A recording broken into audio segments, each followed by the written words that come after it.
Gold, trusted gold buyers. మీరు తాకట్టు పెట్టిన బంగారాన్ని విడిపించి ఈ రోజు ఉన్న మార్కెట్ ధరకు కొనబడను. చంపిన రోజు రాజ్యం లేదా? ఎవడిచ్చింది నీకు అధికారం? ఏ డెమోక్రసీ ఇచ్చింది? పోలీసులను చంపే అధికారం నీకెక్కడిది? నువ్వు మంచిగా ఉండాలి కానీ నీ పక్కింటోడు తుపాకీ పట్టుకొని పోవాలనే ఉద్బోధన నువ్వెట్లా చేస్తావు? మోహన్ భాగవత్ గారు అది చేస్తలేరు కదా. ఆయనే దేశం కోసమే పనిచేస్తుండు, మనల్ని దేశం కోసమే పనిచేయమని అడుగుతున్నారు. వీళ్ళేం చేస్తారు? వీళ్ళు సమాజంలో పెద్ద మనుషులం, పేరున్నోళ్ళమని పేరు తెచ్చుకోవాలి, వీళ్ళు మాత్రం పక్కింటోళ్ళ పిల్లల్ని జడగొట్టి తుపాకీ పట్టుకోమని జడగొట్టాలి. ఇదా మీరు చెప్పేది? దానికి రాజ్యమో హింస చేసిందా? ఏ రాజ్యం గురించి మాట్లాడుతున్నారు? ఏ రాజ్యాంగం గురించి మాట్లాడుతున్నారు? అంబేద్కర్ గారు రాసిన రాజ్యాంగం మిమ్మల్ని తుపాకీ పట్టుకోమనేదా? అంబేద్కర్ గారు రాసిన రాజ్యాంగం ప్రజల చేత ఎన్నుకోబడినటువంటి ప్రభుత్వాన్ని కూలదోయమని చెప్పిందా? అది ప్రజాస్వామ్యం కాదా? మీరు అంబేద్కర్ గారి కంటే ఎక్కువ ఆలోచిస్తారా? మీకు అంత తెలుసా డెమోక్రసీ? మీరు అంత చదివిరా భారత రాజ్యాంగాన్ని? ఏది పడితే అది మాట్లాడడం ఫ్యాషన్ అయిపోయింది రిపోర్టర్ మిత్రులందరికీ. ఏం చెప్పింది? రాజ్యం హింస చేసిందా? ఇప్పుడు నేను మిమ్మల్ని కత్తిపెట్టి పొడుస్తుంటే మీరు నన్ను పొడవరా? కత్తిపెట్టి పొడుస్తుంటే సంపేరే నిల్చుంటారా? ఏం మరి నేనైతే నిల్చు. నేనైతే నిల్చున్నారు అనే మాట. మీకేం తెలుసు పవర్ గురించి? వాళ్ళ జైలుకు పోతున్నటువంటి పెద్ద మనుషుల్ని ఏం పని చేయమని చెప్పింది సమాజం, ఏం పని చేయమని చెప్పింది రాజ్యాంగం, వాళ్ళు ఏం చేస్తారో మీకు ఏం తెలుసు? ఏం తెలుసు అంటున్నా? ఏం తెలుసు అని మాట్లాడుతున్నారు మీరు? ఎవరి గురించి తెలుసు మీకు? చనిపోయిన ప్రొఫెసర్ గురించి తెలుసా? బతుకున్న ఇన్నయ్య గారి గురించి తెలుసా? ఎవరి గురించి తెలుసు మీకు? ఏం తెలుసు మీకు? ఏం తెలుసు చెప్పుర్రి? వాళ్ళు ఏం పని చేసిరో చెప్పుర్రి. ఏం తెలియకుండా ఏదో మీదికి చూసుకొని వచ్చి మాట్లాడితే ఎట్లా? ఒకసారి డీప్గా పోయి చూడుండ్రి. వాళ్ళు పుట్టింది ఎక్కడ, పెరిగింది ఎక్కడ, వాళ్ళు ఏం చేసిరు, వాళ్ళ జీవితకాలంలో ఏం జరిగింది ఒకసారి గమనించుండ్రి. ఏం తెలుసు అని మాట్లాడతారు? భారత రాజ్యాంగాన్ని గౌరవించిన వాళ్ళని రాజ్యాంగం ఎట్లా గౌరవిస్తుంది? భారత రాజ్యాంగం మీద విశ్వాసం లేదు, ప్రజల చేత ఎన్నుకోబడిన ప్రభుత్వం మీద విశ్వాసం లేదు, మేము ప్రభుత్వాన్ని కూలదోస్తాం, ప్రభుత్వం మీద తుపాకులు పట్టుకొని యుద్ధం చేస్తాం అంటే ఏం చేయాలి ప్రభుత్వం? ఏం చేయాలి ప్రభుత్వం? ఏం చెప్పారు అంబేద్కర్ గారు? 5 ఏళ్ళకు ఒకసారి ఓటేయమన్నారు. మీ ఓటుకి ఎంత విలువ ఉందో నా ఓటుకు అంతే విలువ ఉంది అన్నారు. ధనవంతుని ఓటుకు అంతే విలువ ఇచ్చిర్రు, బలహీనుని ఓటుకు అంతే విలువ ఇచ్చిర్రు, ఆడబిడ్డల ఓటుకు అంతే విలువ ఇచ్చిర్రు, మగవాళ్ళ బిడ్డ ఓటుకు అంతే ఇచ్చిర్రు. ఆ డెమోక్రటిక్ వేలో ఎన్నుకోబడినటువంటి భారత ప్రభుత్వాన్ని ఎవరో 4 లేదా 40 మంది లేదా 4000 మంది తుపాకులు కట్టుకొని కూలగొడతాం, కాల్ చేస్తాం, పడగొడతాం, అమాయకులందరినీ చంపేస్తామంటే చూస్తూ కూర్చోవడానికి రాజ్యం ఎట్లంటారు? రాజ్యం డ్యూటీ చేయాల్సిందే కదా. భారత రాజ్యాంగం ఏం చెప్తుంది? ప్రజల చేత ప్రజల కొరకు ప్రజలే ఎన్నుకున్నటువంటి ప్రభుత్వం ప్రజల్ని కాల్ చేస్తుంటే ఏం చేయాలి? కాల్ చేస్తుంటే చూస్తూ కూర్చోవాలా? ఏంది రాజ్యం బాధ్యత? ఏంది? మీకు ప్రొటెక్షన్ ఇచ్చుడు కాదా? మిమ్మల్ని ఇట్లా మాట్లాడిస్తుంది అంటే ప్రభుత్వమే కదా మీకు రక్షణ ఇస్తుంది కాదా? భారత ప్రజాస్వామ్యానికి వ్యతిరేకంగా మాట్లాడుతున్న వాళ్ళని, హింసని ప్రేరేపిస్తున్న వాళ్ళని, నేను మంచిగా ఉండాలి కానీ పక్కింటోడు తుపాకీ పట్టుకోవాలని కోరుకునేటోళ్ళని ఖచ్చితంగా రాజ్యం శిక్షిస్తుంది. సో ఇప్పుడు అందులో మీరున్నా, ఎవరున్నా, ఎల్లయ్యున్నా, మల్లయ్యున్నా శిక్షించబడతారు. జనజీవన స్రవంతిలోకి వచ్చారు. ఆ తర్వాత 100కు పైగా పిల్లలకి ఆయన ఒక ఆశ్రమం కట్టించి చేస్తున్నారు. ఒక సేవలు చేస్తున్నటువంటి ఒక పర్సన్ ని తీసుకెళ్లిపోయారు. So I don't want to comment anything more than this. Okay, మీకేం తెలియదు కాబట్టి మీరు అట్లా మాట్లాడుతున్నారు. మాకు తెలుసు కాబట్టి మేము మాట్లాడదు కాబట్టి మాట్లాడతలేదు. ప్రభుత్వం తన పని తాను చేసుకోబోతుంది. ప్రస్తుతం వారి కేసు కోర్టు ముందు ఉంది. నేను ఇంతకంటే ఎక్కువ మాట్లాడలేదు. సో ఫోన్ ట్యాపింగ్ కేసు కూడా ఇప్పుడు మళ్ళీ కేసు సుప్రీంకోర్టు దగ్గరే ఉంది. ఆయనకు బెయిల్ ఇవ్వాలా వద్దా అనేది ఇప్పుడు ప్రభాకర్ రావు సిఐబి మాజీ చీఫ్ ఆయన దగ్గర ఏమవుతుంది అనుకుంటున్నారు ఈ కేసుల్లో? జడ్జి గారు ఏం చెప్తే జరుగుతుంది. Not that bail case, overall గా ఏం జరగబోతుంది? ఫోన్ ట్యాప్ ఏం జరగదు, ఇలాగే స్టేటస్ కోర్ అట్లనే ఉంటుందా? సినిమాలు నడిచినట్టు పుష్ప 1, పుష్ప 2, పుష్ప 3 నడిచినట్టు, లేకపోతే కోడలు దిద్దిన సంసారం, అత్త దిద్దిన సంసారం అని తెలుగు సీరియల్ టీవీలలో నడిచినట్టు, అట్లా పేపర్ వాళ్ళకి వార్తలు అయినప్పుడు ఒక బ్రేకింగ్ అన్నట్టు, ప్లేట్ బ్రేకింగ్. రఘునందన్ రావుకి నోటీసులు ఇచ్చిన సిట్ అంతే. ఇంకా ఏమైనా జరిగేది ఉంటే 2 ఏళ్ళకెళ్ళి ఎందుకు జరగలేదు? బువ్వ ఉడికిందా లేదా 2 మెతుకులు చూస్తే తెలుస్తుంది. ఈ ప్రభుత్వం ఏం చేస్తుందా చేయదా అనేది గరణి పడుతుంది కదా. 2 ఏళ్ళకెళ్ళి దిగుతూనే ఉన్నారు కదా. 1వ సిట్టు, 2వ సిట్టు, 3వ సిట్టు, 4వ సిట్టు, ప్రభుత్వం పోతుంది, అయిపోతుంది. ఇంకో 3 ఏళ్ళ పడేది ఇట్లనే కంటిన్యూ అవుతుంది. అంతకంటే గొప్పగా ఏమవుతుందని మీరు కలగంటారు చెప్పురు. నేను చెప్తా, ఏం చేయగలుగుతారు వాళ్ళు? ఏం చేయలేరు. ఎందుకంటే ఇప్పుడు వాళ్ళు కూడా ట్యాపింగ్ చేస్తారు కాబట్టి. మీది అవుతుందా? అవుతుంది, డెఫినెట్గా అవుతుంది. నా ఫోన్ ట్యాప్ కదని మీరు ఎందుకు అనుకుంటారు? అప్పుడు వాళ్ళు చేసిరు, ఇప్పుడు వీళ్ళు చేస్తున్నారు. కాకుండా మీరు ఇప్పుడు బీజేపీ ఎంపీగా ఉన్నారు, రాష్ట్ర ప్రభుత్వం అయితే ఏమవుతుంది? అప్పుడు బీజేపీ రాష్ట్ర అధ్యక్షుడు ఉన్న బండి సంజయ్ ఫోన్ ట్యాప్ చేయలేదా? కిషన్ రెడ్డి గారు ఫోన్ ట్యాప్ చేస్తలేరా? చేస్తూనే ఉంటారు అంతే. వాళ్ళకి నచ్చకపోతే అది ఒక రకమైనటువంటి ఇది అన్నట్టు, పోలీసులు చేసేటువంటి ఒక డ్యూటీ అది అంతే. సో మరి మీరెందుకు కంప్లైంట్ చేయలేదు, లేకుంటే దానికి సంబంధించి మీరు ఎందుకు అందరికంటే ముందు మాట్లాడలేదు? మాట్లాడింది నేనే. నువ్వు ఇప్పుడు మీద అవుతోంది, ఏం మాట్లాడతాం? ఇప్పుడు ఏం కూడా చేస్తాం? అవుతోంది ఏం అనేది. చేస్తలేమో అంటారు, చేస్తలేమో అని చెప్తారు అంతే. ఏం చేస్తారు ఇంకా అంతకంటే? అప్పుడు పాత ప్రభుత్వం అదే చెప్పింది, ఇప్పుడు ఈ ప్రభుత్వం కూడా అదే చెప్తుంది. దాంట్లో తేడా ఏముంటుంది? ఏముండదు. సో ఈ కేసులు ఇవన్నీ ఎప్పుడు బయటకు వస్తాయి మరి? ఇప్పుడు జరిగేటువంటి ఏం విషయాలు, రావు. ఫోన్ ఏం ట్యాపింగ్ బయటకు వస్తాయి అనుకుంటారు మీరు? ఏం జరగదా? ఏం బయటికి రావు, ఎవరిని ఉరిదీయరు అంతే. వాళ్ళు వీళ్ళని తిడతారు, వీళ్ళు వాళ్ళని తిడతారు, వాడు కొట్టినట్టు చేస్తాడు, వీడు ఏడిచినట్టు చేస్తాడు. అంతకుమించి వాళ్ళిద్దరు ఏం చేసేది ఉండదు. కాంగ్రెస్ టీఆర్ఎస్ రెండు తోడు దొంగలే, ఏం చేయలేరు వాళ్ళు, ఏం చేయరు. ఏమన్నా చేస్తే మేము అధికారంలోకి వచ్చినాక చేస్తాం, వాళ్ళని ఇద్దరిని మడతేస్తాం, మేమే ఇస్తాం. కేవలం రాజకీయంగా టైం పాస్ అంతేనా? ఇప్పుడు టీఆర్ఎస్ చేసిందంటే ఇప్పుడు కాంగ్రెస్ చేస్తుందని. వేరే పార్టీలలో ఉన్నటువంటి రాజకీయ నాయకుల్ని వేధించేందుకు వాడుకునేటువంటి ఒక వెపన్ అది, అంతే. అంతకుమించి వాళ్ళు చేసేది ఏమన్నా. So Congress party 2 years complete చేసుకుంది ఇక్కడ గవర్నమెంట్ని, రేవంత్ సర్కార్. ఏమనిపించింది ఈ 2 ఏళ్ల పాలన మీకు? మళ్ళీ 20 ఏళ్ళ దాకా అధికారంలోకి రాకుండా పాలిస్తున్నాడు. మళ్ళీ 20 ఏళ్ళు ఎవడు చేయి గుర్తు కోట వేయకుండా పరిపాలిస్తున్నాడు. మళ్ళీ నెక్స్ట్ కూడా మేమే వస్తాము అనేటువంటి మాటను బహిరంగ సభల్లో ఆయనే చెప్తున్నారు కదా. అట్లా చెప్పకపోతే ఏం చెప్తారు? రేపే మా ప్రభుత్వం పడిపోతుందని చెప్తారా? అట్లా చెప్తే ఈ 3 ఏళ్ళు కూడా నడవదు కదా సంసారం. ఓకే. రేపు చచ్చిపోయేటాడు కూడా రేపు నేను ముఖ్యమంత్రిని అవుతానే చెప్తాడు. అట్లా చెప్పడం అది ఆశ, అంతే. అట్లే చెప్తారు. అంతేగాని రేపు మేము మళ్ళీ అధికారంలోకి రామని చెప్పిండి అనుకోరు రేవంత్ రెడ్డి గారు, ఈ 3 ఏళ్ళు గవర్నమెంట్ నడుస్తుందా? చెప్పు. నడవనియరు. అందుకని అట్లే చెప్పాలి. ఆ కుర్చీలో మీరు కూర్చుంటే కూడా అదే చెప్తారు. ఇంకో గంట అయితే పదవి వీకేస్తారంటే కూడా నేనే ముఖ్యమంత్రిని అని చెప్తారు. కర్ణాటక చెప్తలేరు, సిద్ధరామయ్యను శివకుమార్. ఎప్పుడు మారుతుందో తెలియదు. మ్యూజికల్ చైర్స్ అట్లే చెప్తూనే ఉంటారు వాళ్ళు, ఇద్దరు చెప్తూనే ఉంటారు. అధిష్టాన నిర్ణయమే తుది నిర్ణయమే. సో ఇక్కడ 3 ఏళ్ల పాటు రేవంత్ రెడ్డి ఉంటారా మరి? ఉంటారనే అనుకుంటున్నా. ఓకే. వాళ్ళకి అంతకంటే మంచి ఆప్షన్ కనబడుతుందని నేను అనుకుంటలేదు. సో నెక్స్ట్ వచ్చేది మేమే అనేటువంటి మాట అటు కాంగ్రెస్ చెప్తోంది, ఇటు బీఆర్ఎస్ కూడా చెప్తుంది. బీఆర్ఎస్ అంటే టీఆర్ఎస్ పార్టీయా బీఆర్ఎస్ ఏమంటారు మీరు? టీఆర్ఎస్ బీఆర్ఎస్ అయింది. బీఆర్ఎస్కు ప్రజలు సిఆర్ఎస్ ఇచ్చారు, కంపల్సరీ రిటైర్మెంట్ స్కీమ్ ఇచ్చారు. నేను ఇప్పుడు చెప్తలేను ఈ మాట, ఎన్నికల కంటే ముందే చెప్పిన, పార్లమెంట్ ఎన్నికల కంటే ముందు చెప్పిన, అసెంబ్లీ ఎన్నికల కంటే ముందు చెప్పిన. అసెంబ్లీలో ఏదో అట్లా మామ అనిపించుకున్నారు, పార్లమెంట్లో మొత్తం సిఆర్ఎస్ కంప్లీట్ రిటైర్మెంట్ స్కీమ్కి ప్రజలు బలవంతం చేసి వాళ్ళకి రిటైర్మెంట్ స్కీమ్ ఇచ్చేసారు. 17లో పెద్ద సున్నా ఇచ్చేసారు వాళ్ళకి, సార్ని ఫామ్ హౌస్కి పరిమితం చేసారు. ఇంకా బీఆర్ఎస్ ఎక్కడిది? సార్ లేడు, బీఆర్ఎస్ లేడు. బీఆర్ఎస్ ఒకవేళ బతుకుదామని అనుకున్నా కానీ ఆడ మా చెల్లె బయలుదేరింది కదా. అట్లా మా వాళ్ళు మంచోళ్ళు కాదని నేను చెప్పినా అనుకోని, రఘునందన్ బీజేపీ కాబట్టి విమర్శిస్తుండని అనుకుంటుంది. కేటీఆర్ నువ్వుగా ట్విట్టర్కే పరిమితమైన ట్విట్టర్ టిల్లో అని నేను అన్నా అనుకోరు, అది రాజకీయ ఆరోపణ అవుతుంది. అదే కవిత చెప్పింది అనుకోర్రి, మా అన్నకి ఏం శాత కాదు ట్విట్టర్లో పెట్టుడు తప్పితే ప్రజలకు వచ్చి ఉద్యమం చేయరని కవిత అన్నది అనుకోరు, జనం ఏం అర్థం చేసుకుంటారు?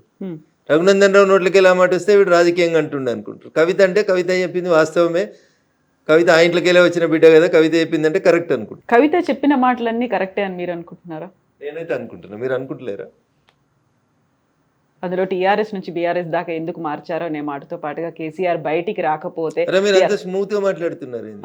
ఏం బీకి కట్టలు కట్టిరని మీరు తెలంగాణ నిడిచిపెట్టి దేశంలో రాజకీయం చేస్తామని ఒక ఆడపిల్ల అడిగింది. ఎవడన్నా ఉంటే చెప్పుర్రి సమాధానం దానికి.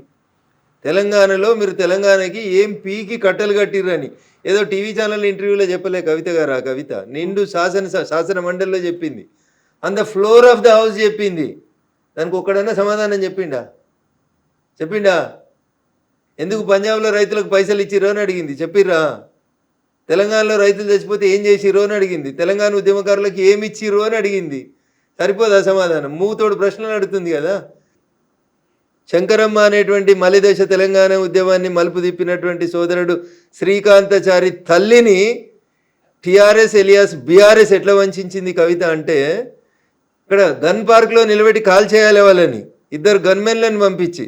రేపు అమరవీరుల స్తూపం సెక్రటరియట్ ముంగట కట్టిన అమరవీరుల స్తూపం ఓపెనింగ్ ఉంటే ఎంత చిల్లరగాళ్ళు అంటే, మళ్ళీ చెప్తున్నా, ఎంత చిల్లరగాళ్ళు అంటే ఆ పదం కూడా వాళ్ళకి చిల్లరనే, ఇంకా అది చాలా ఎక్కువ వాళ్ళకి. ఆమెను ఎమ్మెల్సీ చేస్తున్నామని టీవీలలో బ్రేకింగ్ న్యూస్లు నడిపించి, ఆమెకి 2 గన్మెన్లను పంపించి అమరవీరుల స్తూపం ఓపెన్ చేసినాక ఆమెకి ఎమ్మెల్సీ ఇవ్వలేదు. ఇంతకంటే నీతి మాలినటువంటి పార్టీ ఏమైనా ఉంటుందా చెప్పుండ్రి? మీలాగా జ్యూస్ తాగలేదు శ్రీకాంతాచారి, మీలాగా పెట్రోల్ పోసుకొని అగ్గిపెట్టే మర్చిపోలేదు, మీలాగా ఏదో జోక్ కోసం అగ్గిపెట్టే పోసుకొని పెట్రోల్ పోసుకొని అంటు పెట్టుకోలేదు. ఆయనే మలిదశ తెలంగాణ ఉద్యమాన్ని మలుపు తిప్పిన శ్రీకాంతాచారి తల్లికి ఏమిచ్చినావు నువ్వు? 10 ఏళ్ళ నీ పాలనలో? 10 పైసలు ఇచ్చినావా నువ్వు? నీ కొడుకుని ఎమ్మెల్యేని చేసుకున్నావు, మంత్రిని చేసుకున్నావు, నీ అల్లుని ఎమ్మెల్యేని చేసుకున్నావు, మంత్రిని చేసుకున్నావు, నీ బిడ్డను ఎంపీని చేసినావు, ఎంపీ ఓడిపోతే ఎమ్మెల్సీ చేసినావు. ఎంత దోసుకున్నావో లెక్కలేనంత దోసుకున్నావు. ఒక్క తల్లి తన కడుపు కోత మాలిదశ తెలంగాణ ఉద్యమాన్ని మలుపు తిప్పిన శ్రీకాంతాచారి తల్లికి నీ 10 ఏళ్ళ టెన్యూర్లో ఎమ్మెల్సీ పదవి ఇవ్వడం చేత కానీ మిమ్మల్ని ఏమనాలి? ఇట్టిట కొట్టుకునేటోళ్ళు అనాలి మిమ్మల్ని. ఆ పదం కూడా నా నోట్లకెళ్ళి అనడం దారుణం. ఇంకా ఏం బతుకులు మీ? ఏం బతుకులు అంటున్నా? ఎగిరెగిరి పడుతూ మాట్లాడతారు కదా మీ. ఏం బతుకులు మీ? ఎప్పుడన్నా ఆలోచించిర్రా మీరు? శ్రీకాంతాచారి పెట్రోల్ పోసుకొని తగలబడుతుంటే మేము అందరం డిఆర్డిఓ దగ్గర నపోలోకి పోతే నేను ఎట్లాగో చచ్చిపోతే నాకు తెలుసన్నా, తెలంగాణ వచ్చేదాకా కొట్లాడు రే అని అడిగిండు మమ్మల్ని. వచ్చిండు కదా అదే రోజు ఈ కేటీఆర్ వచ్చిండు, అదే హరీష్ రావు వచ్చిండు. ఏమైంది మీకు? అన్నం తింటురా అసలు? ఆ తల్లికి ఎమ్మెల్సీ ఇవ్వడానికి మీకు కష్టమా? పక్క పార్టీలకు వెళ్ళి తీసుకొచ్చుకున్న దొంగలకు ఎమ్మెల్సీలు ఇస్తారు, రాజ్యసభలు ఇస్తారు, అమ్ముకుంటారు మీరు పదవుల్ని. కడుపు శోకం, కంఠ శోష. శ్రీకాంత్ సార్ తల్లికి ఎమ్మెల్సీ ఇవ్వవా 10 ఏళ్ళల్లో? ఏం తప్పు అడుగుతురు? ఎవరు తప్పు అడుగుతురు? నీ బిడ్డను తీసుకొచ్చి ఆగమాగం ఎమ్మెల్సీ చేస్తావు కదా, శంకరమ్మని ఎందుకు చేయవు? నువ్వు ఇచ్చిన రాజ్యసభలు ఎవరికి ఇచ్చినావు? ఎవరు రాజ్యసభలు? నీకు పైసలు ఇచ్చేటోళ్ళు, నీకు దోషి పెట్టేటోళ్ళు, నీకు కంపెనీలు ఇచ్చేటోళ్ళు, గీళ్ళకి నువ్వు రాజ్యసభలు ఇస్తావు. ఎందుకు శంకరమ్మకి ఎందుకు వెళ్ళా రాజ్యసభ? ఏం తక్కువ చేసింది మలిదేశ తెలంగాణ ఉద్యమానికి శంకరమ్మ? సో ఇప్పుడు మీరు ఒక మాట ఈ మధ్య కాలంలో అన్నారు, ఘర్ వాపసి, బీజేపీని వదిలి కాంగ్రెస్ లోకి వెళ్ళిన వాళ్ళు మళ్ళీ తిరిగి వస్తున్నారు, వచ్చే ఆలోచన రావాలని కోరుకుంటున్నాను నేను.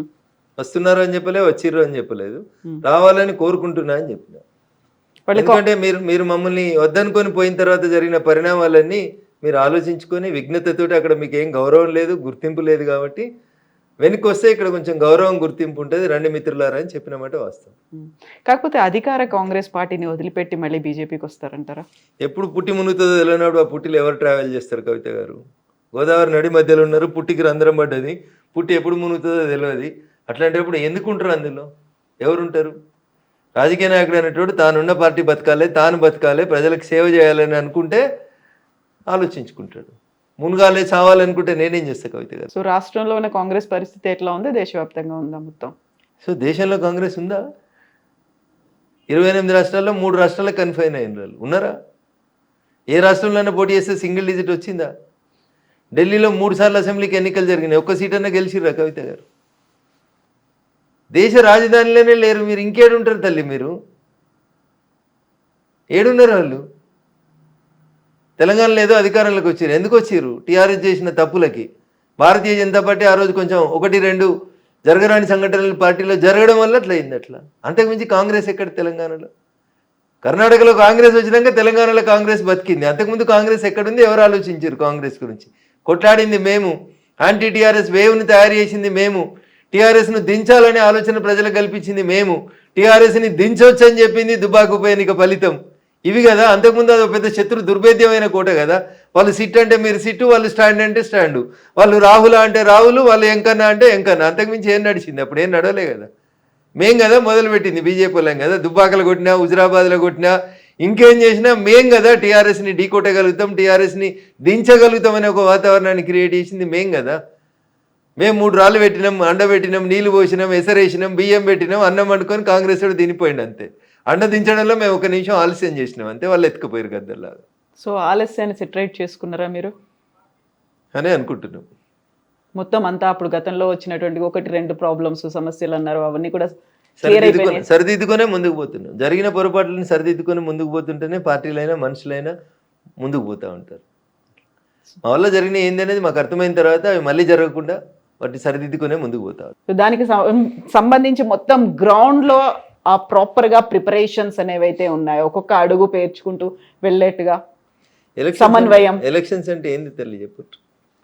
ప్రజలు తీసుకునే నిర్ణయం, ప్రజల్ని ప్రభావితం చేయాల్సినటువంటి అంశాలు ఏంది, చేస్తున్న అంశాలు ఏంది, ప్రజలకు మనం ఎట్లా దగ్గర కావాలి, ప్రజలకు మనం ఎట్లా మేలు చేయాలి, ప్రజల్ని ఎట్లా సేవ చేయాలి, ప్రజల మన్ననలు ఎట్లా పొందాలి. ఇంతకు మించి మీరు అనుకున్నట్టు మేము మందు వంచలేము, మేము పైసలు వంచలేము. కాబట్టి we have our own limitations. మేము ప్రజల్ని ఎడ్యుకేట్ చేసి ప్రజలకు ఏది మంచి ఏది చెడు అనేది చెప్పి ఎందుకు భాగ్యనగరంలో కాషాయం జెండా ఎగరాలనేటువంటి విషయంలో ప్రజల్లో చైతన్యవంతం తెస్తూ ఉన్నాం. పోయినసారి 2nd లార్జెస్ట్కి వచ్చినాము, ఈసారి 1st లార్జెస్ట్కి వస్తాం, మేమే గెలుస్తామని చెప్తున్నాం. So west Bengal west Bengal మాదే. బీహార్ కంటే ముందు మీరు మాదే అనుకుర్రా? అనుకోలేదు కదా. బీహారు మాదే, వెస్ట్ బెంగాల్ కూడా మాదే. బీహార్కి వెళ్ళి నదులన్నీ వెస్ట్ బెంగాల్ వైపు పోతుంటాయి. సో బీహార్లో మొదలైంది, వెస్ట్ బెంగాల్లో ముగుస్తుంది. Okay. So special intensive revision మీద విపరీతమైనటువంటి కామెంట్లు వస్తున్నాయి, వ్యతిరేకత వస్తుంది, భిన్నమైనటువంటి అభిప్రాయాలు, విమర్శలు ఇవన్నీ కూడా ఉన్నాయి కదా. థర్డ్ ఫేజ్ తెలంగాణలోనే ఉండబోతోంది అనేది ఎలక్షన్ కమిషన్ అనౌన్స్ చేసింది. ఇక్కడ ఎన్ని బోగస్ ఓట్లు ఉన్నాయని మీరు అనుకుంటున్నారు? ఇప్పుడు నేను ఉదాహరణకి నా మెదక్ పార్లమెంట్ పరిధిలో పటాన్చెరు అసెంబ్లీ నియోజకవర్గ పరిధిలో ఐలాపూర్ అనే ఒక విలేజ్ ఉంది. This is an open challenge to the media.